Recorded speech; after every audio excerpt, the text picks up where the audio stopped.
नमस्कार। आज हम यहाँ धर्म की आड़ नामक पाठ के प्रश्नों के उत्तरों को यहाँ समझेंगे। यहाँ जो लेखक हैं गणेश शंकर विद्यार्थी, उन्होंने यहाँ धर्म के नाम पर बताया है कि धर्म के नाम पर लोगों को लड़ाया भिड़ाया जाता है। उन्हें जहाँ चाहे वहाँ पर उनको धन के लालच में झोंक दिया जाता है, जो कि गलत है। तो ईश्वर के नज़र में भी वही व्यक्ति सही है जिसका कि शुद्ध आचरण हो, सदाचार अपनाए, चाहे वो नास्तिक ही क्यों ना हो। वो नहीं मानते कि मतलब उनका यही कहना है कि मेरा भी ईश्वर तभी कायम नहीं होगा जब आप मुझे लालच दे करके गलत काम करो और मेरी पूजा अर्चना करके गलत काम करना चाहते हो। तो वो ऐसे लोगों को बिल्कुल भी बर्दाश्त नहीं करते। और उनका यही कहना है कि चाहे वो व्यक्ति नास्तिक ही क्यों ना हो, लेकिन अपने सही कर्म करते हुए जीवन में सही पथ पर चले और अच्छा आचरण अपनाए, वही मेरी नज़र में मनुष्य है। तो यहाँ धर्म के नाम पर लोगों के साथ क्या क्या हो रहा है वही यहाँ पाठ में बताया गया है, जो कि मौखिक प्रश्न है 1 to 5। तो पहला जो हमारा प्रश्न है, आज धर्म के नाम पर क्या क्या हो रहा है। तो इसका जो आंसर है, आज धर्म के नाम पर आतंकवादी और धूर्त लोगों का शोषण करते हैं। धर्म के नाम पर दंगे फसाद किए जाते हैं और नाना प्रकार के उत्पात भी किए जाते हैं, लोगों को लड़ाया भिड़ाया जाता है। सेकंड प्रश्न है हमारा, धर्म के व्यापार को रोकने के लिए क्या उद्योग होने चाहिए। तो इसका जो आंसर है, धर्म के नाम पर व्यापार को रोकने के लिए हमें दृढ़ता से धार्मिक उन्माद का विरोध करना होगा। हमें ऐसे लोगों की धूर्तता के जाल में नहीं उलझना चाहिए, अपनी बुद्धि का प्रयोग करना चाहिए। इन धूर्त लोगों का आसन ऊंचा करने से हमें बचना चाहिए। प्रश्न नंबर हमारा थर्ड है, लेखक के अनुसार स्वाधीनता आंदोलन का कौन सा दिन सबसे बुरा था। तो इसका जो आंसर है, लेखक के अनुसार स्वाधीनता आंदोलन का वह सबसे बुरा दिन था जिस दिन स्वाधीनता के लिए मुल्ला मौलवियों व धर्माचार्यों को आवश्यकता से अधिक महत्व दिया गया।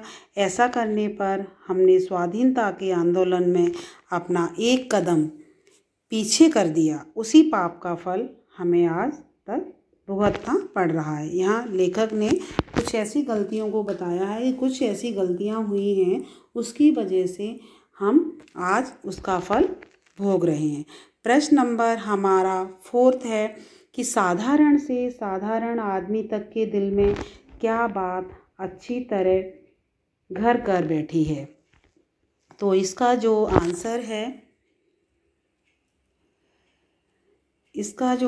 है, साधारण से साधारण आदमी तक के दिल में यह बात अच्छी तरह से घर करके बैठ गई है कि धर्म के सम्मान की रक्षा के लिए प्राण दे देना उचित है। साधारण आदमी धर्म के तत्वों को नहीं समझते पर धर्म के नाम पर भड़क जाते हैं। और प्रश्न नंबर जो हमारा 5 है मौखिक का, धर्म के स्पष्ट चिन्ह क्या हैं। तो धर्म के ये 2 स्पष्ट चिन्ह हैं, शुद्ध आचरण अपनाना और सदाचार का पालन करना। तो यहाँ शुद्ध आचरण अपनाइए और अच्छे आचार विचार अपने मन में लाइए। जो प्रश्न का के जो लिखित हैं 25 से 30 शब्दों में ये आपको लिखने हैं, जो कि 1 to 6 हैं। पहला वाला जो हमारा है, चलते पुर्जे लोग धर्म के नाम पर क्या करते हैं।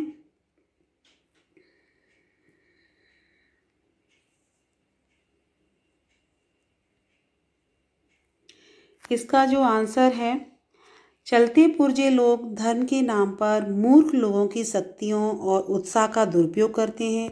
उन्हीं मूर्खों के आधार पर वे अपना बड़प्पन और नेतृत्व कायम रखना चाहते हैं। ये लोग दूसरों को अपनी चतुराई से दबाते हैं और अपनी मनमानी करते हैं। मनचाही कामनाओं को पूरा करवाते हैं।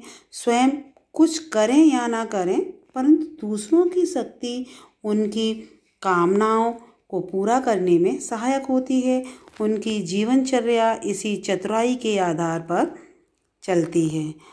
तो प्रश्न नंबर हमारा जो सेकंड है, चालाक लोग साधारण आदमी की किस अवस्था का लाभ उठाते हैं? तो इसका आंसर हुआ कि चालाक लोग साधारण आदमी की धर्म के प्रति निष्ठा का लाभ उठाते हैं। जो व्यक्ति अपनी धर्म में निष्ठा रखते हैं उनका भी लाभ उठाते हैं। साधारण आदमी को धर्म के बारे में अधिक नहीं जानता, वे लोग उसकी अज्ञानता का लाभ उठाकर उसकी शक्तियों और उत्साहों का शोषण करते हैं। साधारण आदमी उन लोगों के भड़काने एवं बहकावे में आ जाता है और चालाक आदमी अनेक प्रकार से अपने स्वार्थों की पूर्ति करता है। वह आस्थावान धार्मिक लोगों को मरने मारने के लिए छोड़ देता है।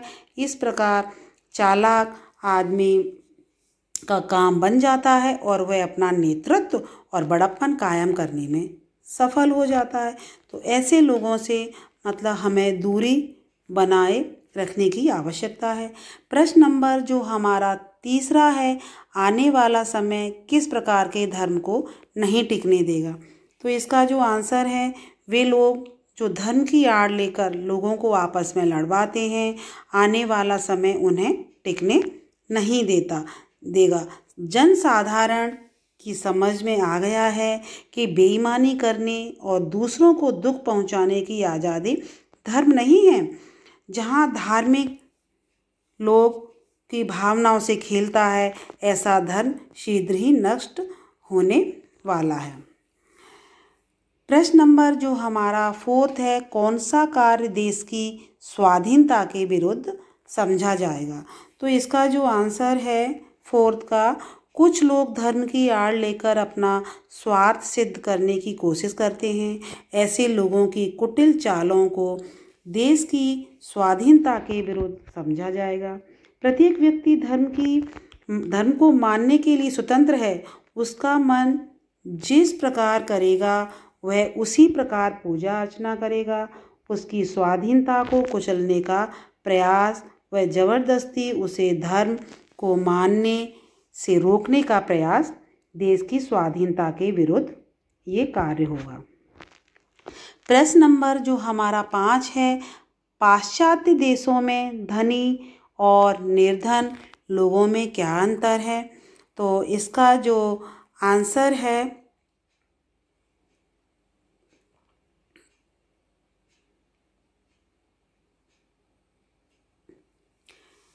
पाश्चात्य देशों में धनी लोगों की ऊंची ऊंची इमारतें गरीब लोगों का मजाक बनाती हैं। उसके अतिरिक्त उनके पास सभी सुख सुविधाएं हैं। गरीब लोगों का शोषण करके ये लोग धनी बने हैं। धन का मार्ग दिखाकर ये निर्धन लोगों को वश में करते हैं, फिर मनमाना धन पैदा करने के लिए उन्हें दबाते हैं। क्योंकि गरीब लोगों को रोटी के लिए लगातार संघर्ष करना पड़ता है। इतना परिश्रम करने के बाद भी इन्हें झोंपड़ियों में जीवन बिताना पड़ता है।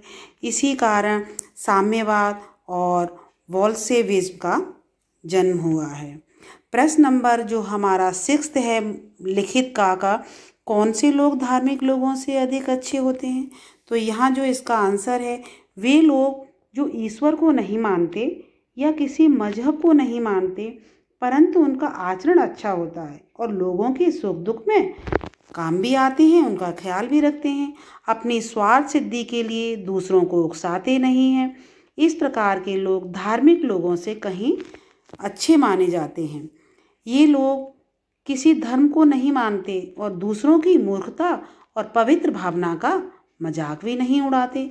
तो यहाँ ईश्वर भी यही कहता है कि चाहे व्यक्ति आस्तिक ना हो, नास्तिक हो, लेकिन वो गलत रास्ते ना जा करके सही शुद्ध आचरण और सदाचार का पालन करे, तो वो मेरी नज़र में उच्च कोटि का मनुष्य है। तो आपने यहाँ मौखिक 1 to 5 और लिखित का वाले 1 to 6 प्रश्नों के जो उत्तर हैं उनको समझा और आपको ये इजीली समझ में आ गए होंगे। धन्यवाद।